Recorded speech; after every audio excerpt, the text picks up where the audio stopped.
ಸ್ಪಷ್ಟವಾಗಿ ಕಂಡು ಬರ್ತದೆ. ಸೌಜನ್ಯಳ ಕೊಲೆ ಮಾಡಿರುವಂಥದ್ದು ಅವರ ಸೋದರ ಮಾವ ವಿಠಲ್ ಗೌಡ. ಸಂತೋಷವಾಗಿ ಈ ವಿಚಾರ ಗೊತ್ತಿದೆ, ಆತ ನೋಡಿದಾನೆ.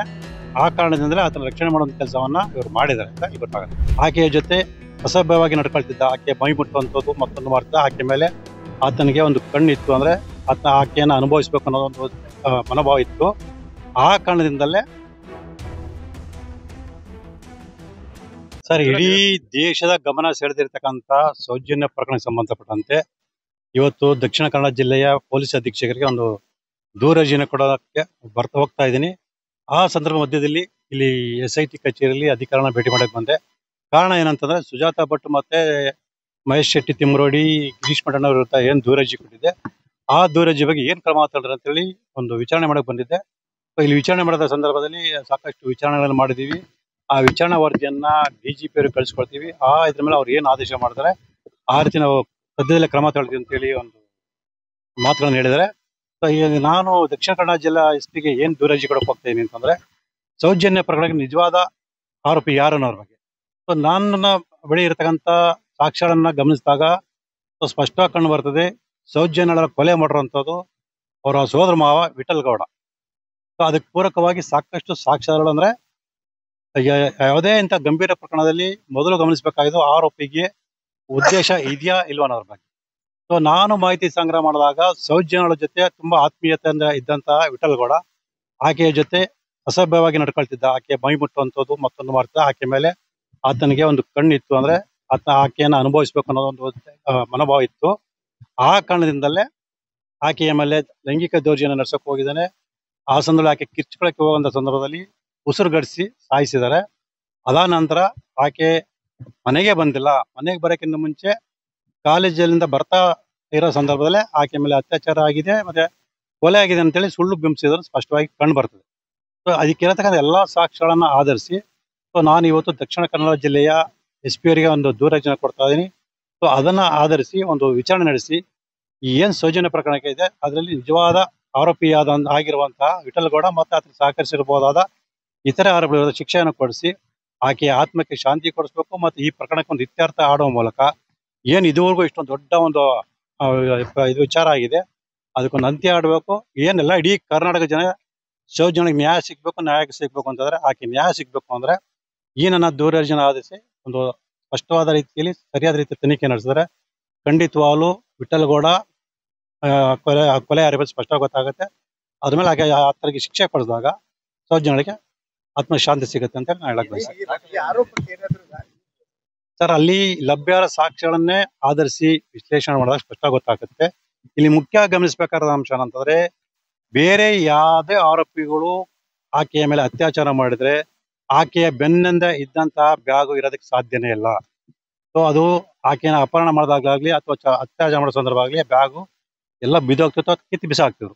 ಆದ್ರೆ ಬ್ಯಾಗ್ ಅಲ್ಲಿ ಸ್ಪಷ್ಟವಾಗಿದೆ. ಮತ್ತೆ ನೀವು ಆ ಫೋಟೋನ ಸ್ಪಷ್ಟವಾಗಿ ಗಮನಿಸಬಹುದು. ಒಂದೇ ಹಿಡಿಯನ್ನ, ಬ್ಯಾಗಿನ ಒಂದೇ ಹಿಡಿಯನ್ನ 2 ಕೈಗಳು ಕೂಡ ಹಾಕಿ ಆ ನಂತರ ಬಟ್ಟೆಯಿಂದ ಕೈ ಕಟ್ಟಲಾಗಿದೆ.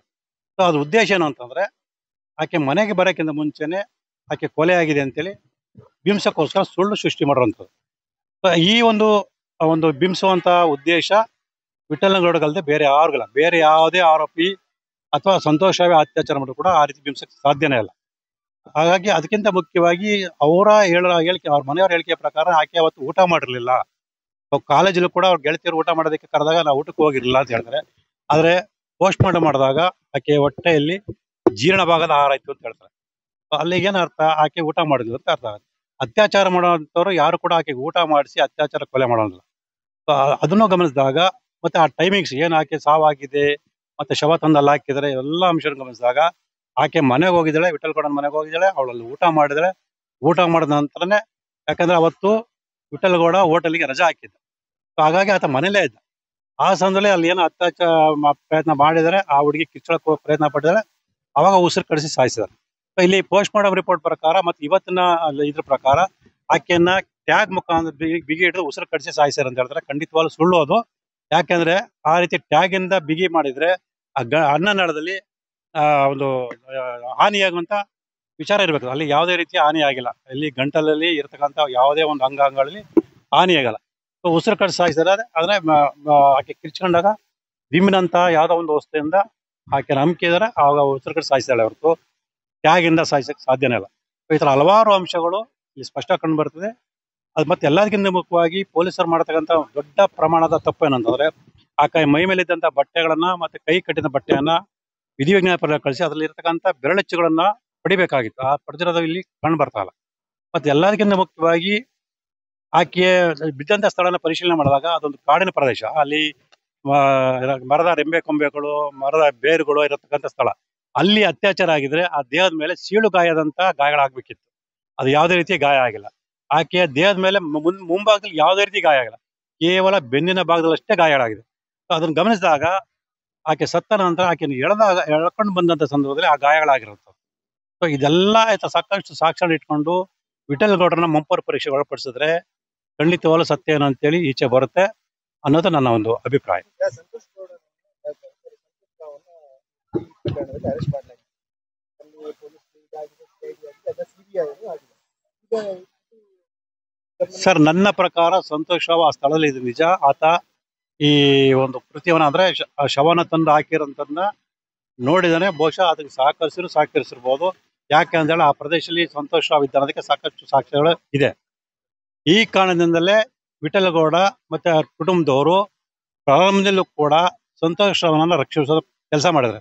ಅಂದ್ರೆ ಆತ ನೋಡಿರ್ಬೋದು ಅಂತ ಕೃತ್ಯದ ಬಗ್ಗೆ ಎಲ್ಲಿ ಬಾಯಿ ಬಿಡ್ತಾನೋ ಅನ್ನೋ ಕಾರಣಕ್ಕೆ ಪ್ರಾರಂಭದಿಂದಲೂ ಕೂಡ ಆತನ ರಕ್ಷಣೆ ಮಾಡುವಂತ ಎಲ್ಲಾ ಕೆಲಸಗಳನ್ನು ಮಾಡಿದ್ರೆ ಮತ್ತು ಸಾಕಷ್ಟು ಖರ್ಚು ಮಾಡಿದೆ ಅಂತ ಕೂಡ ಅವ್ರು ಆಗ್ಲೇ ಒಪ್ಕೊಂಡಿದ್ದಾರೆ. ಮತ್ತೆ ಕೋರ್ಟಲ್ಲೂ ಕೂಡ ಸ್ಪಷ್ಟವಾಗಿ ಇವರೇ ಹೇಳ್ತಾರೆ ಅವ್ನು ಕೊಲೆ ಮಾಡಿಲ್ಲ, ಅವ್ನಿಗೂ ಇದಕ್ಕೆ ಸಂಬಂಧ ಇಲ್ಲ. ಇವ್ರು ಯಾರು ಹೇಳೋದಕ್ಕೆ? ತನಿಖಾಧಿಕಾರಿ ಹೇಳೋಂಥದ್ದು ಮತ್ತೆ ಕೋರ್ಟ್ ಹೇಳೋಂಥದ್ದು. ಆದ್ರೆ ಇವರು ಪ್ರತಿಯೊಂದು ಹಂತದಲ್ಲೂ ಕೂಡ ಆತನ ರಕ್ಷಣೆ ಮಾಡುವಂತ ಕೆಲಸಗಳನ್ನು ಮಾಡಿದ್ದಾರೆ. ಸೊ ಇದೆಲ್ಲವನ್ನು ಗಮನಿಸಿದಾಗ ಸಂತೋಷ್ ರಾವ್ಗೆ ಈ ವಿಚಾರ ಗೊತ್ತಿದೆ, ಆತ ನೋಡಿದಾನೆ. ಆ ಕಾರಣದಿಂದಲೇ ಆತನ ರಕ್ಷಣೆ ಮಾಡುವಂತ ಕೆಲಸವನ್ನ ಇವರು ಮಾಡಿದ್ದಾರೆ ಅಂತ ಇಲ್ಲಿ ಗೊತ್ತಾಗುತ್ತೆ.